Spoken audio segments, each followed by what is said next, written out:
김영석 교수에게 배우는 120세 인생의 조건. 사람은 무엇으로 늙는가? 사람들은 100세를 넘긴 사람을 만나면 가장 먼저 묻습니다. 무엇을 드셨습니까? 어떤 운동을 하셨습니까? 장수의 비결이 무엇입니까? 하지만 김영석 교수의 삶을 바라보면 조금 다른 질문을 하게 됩니다. 사람은 무엇을 먹어서 오래 사는가? 그보다 먼저 사람은 무엇을 놓지 않을 때 끝까지 살아있는가?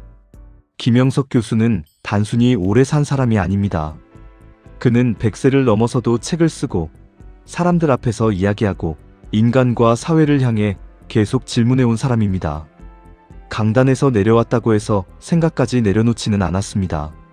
직업에서는 은퇴했지만 삶의 역할에서는 은퇴하지 않았습니다.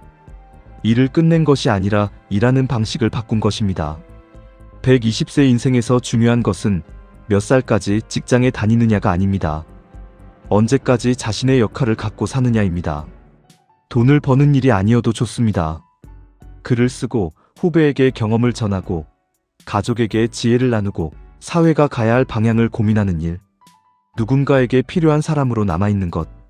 그 역할이 사람을 쉽게 늙지 않게 합니다. 김영석 교수의 삶에서 또 하나 인상적인 것은 욕심과 의미를 구분했다는 점입니다.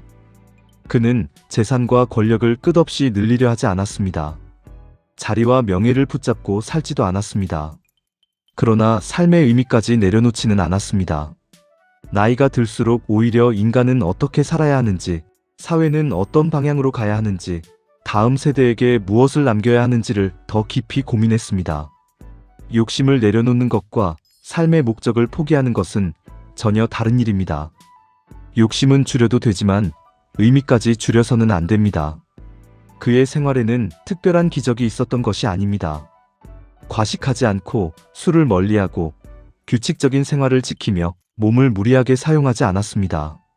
몸을 성과를 내기 위한 기계가 아니라 평생 함께 살아가야 할 동반자로 대했습니다. 오늘 몸을 혹사해 내일의 성과를 얻는 삶보다 오늘의 몸을 지켜 내일도 살아갈 수 있는 삶을 선택한 것입니다. 장수는 어느 날 갑자기 주어지는 선물이 아닐지도 모릅니다. 오랜 절제와 반복된 생활이 쌓인 결과일 수 있습니다. 그러나 그의 삶에서 가장 배울 만한 것은 건강관리만이 아닙니다. 바로 미래를 바라보는 태도입니다. 나이가 들면 사람은 과거 이야기를 자주 합니다. 우리 때는 이랬다. 요즘 젊은 사람들은 다르다. 과거의 경험으로 현재를 판단하려 합니다. 하지만 김영석 교수는 과거에만 머물지 않았습니다. 세상이 어떻게 바뀌는지, 젊은 세대가 무엇을 고민하는지, 새로운 기술이 인간의 삶을 어떻게 변화시키는지에 관심을 놓지 않았습니다. 100세를 넘어서도 AI 시대의 인문학을 이야기하는 이유도 바로 여기에 있을 것입니다. 사람을 늙게 만드는 것은 새로운 세상이 아닙니다. 새로운 세상을 더는 궁금해하지 않는 마음입니다. 불안 대신 호기심을 선택하는 사람은 쉽게 늙지 않습니다. 모르는 것을 부끄러워하지 않고 새로운 것을 배우며 젊은 사람의 생각을 한 번 더 들어보려는 태도. 그것이 뇌와 마음을 계속 움직이게 합니다. 노년을 늦추는 가장 강한 힘은 어쩌면 운동보다 먼저 호기심일지도 모릅니다. 인간관계를 대하는 태도도 눈여겨볼 만합니다. 사람을 사랑하되 붙잡지 않는 것, 가까이 지내되 지나치게 의존하지 않는 것, 자신의 생각을 말하되 상대에게 강요하지 않는 것. 노년이 될수록 관계에는 적당한 거리가 필요합니다. 외롭지 않기 위해 누군가에게 매달리면 관계는 오히려 힘들어집니다. 반대로 사람을 완전히 끊으면 삶은 빠르게 좁아집니다. 외롭지 않되 의존하지 않는 삶, 가깝지만 서로의 자유를 지켜주는 관계. 이것이 긴 인생에 필요한 성숙한 인간관계일 것입니다. 김영석 교수의 삶을 한 문장으로 정리한다면 이렇게 말할 수 있습니다. 오래 살기 위해 인생을 아낀 것이 아니라 끝까지 자기 삶의 주인으로 살았기에 오래 살아있는 사람. 몸의 나이는 높아졌지만 생각은 멈추지 않았고 사회적 지위에서는 물러났지만 역할까지 포기하지 않았으며 욕심은 줄였지만 삶의 의미는 더 깊어졌습니다. 120세 인생의 조건은 단순히 좋은 유전자나 행운만은 아닐 것입니다.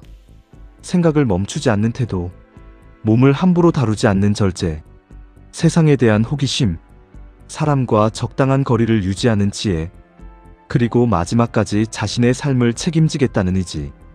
이런 태도가 쌓여 긴 인생을 살아갈 힘이 됩니다. 우리는 흔히 묻습니다. 나는 몇 살까지 살 수 있을까? 하지만 그보다 더 중요한 질문이 있습니다. 나는 언제까지 내 삶의 주인으로 살아있을 것인가? 숨을 쉬고 있다는 것과 살아있다는 것은 같지 않을 수 있습니다. 내 생각으로 하루를 결정하고, 새로운 것을 궁금해하고, 누군가에게 작은 도움을 주며 내일 해야 할 일을 하나라도 마음속에 품고 있다면 그 사람은 나이와 관계없이 현재를 살아가는 사람입니다. 김영석 교수의 삶은 우리에게 100세 이후의 가능성을 보여줍니다. 100세는 생각을 멈추는 나이가 아니고 역할을 내려놓아야 하는 나이도 아니며 세상과의 연결을 끊어야 하는 끝선도 아닙니다. 삶의 속도는 느려질 수 있습니다. 하지만 삶의 깊이는 오히려 더 깊어질 수 있습니다. 그래서 마지막으로 우리 자신에게 묻고 싶습니다. 나는 몇 살까지 살 것인가? 그보다 나는 언제까지 궁금해하고, 배우고, 사랑하고, 누군가에게 필요한 사람으로 살아있을 것인가? 120세 인생은 수명의 문제가 아닙니다. 끝까지 현재형 인간으로 살아가는 태도의 문제입니다.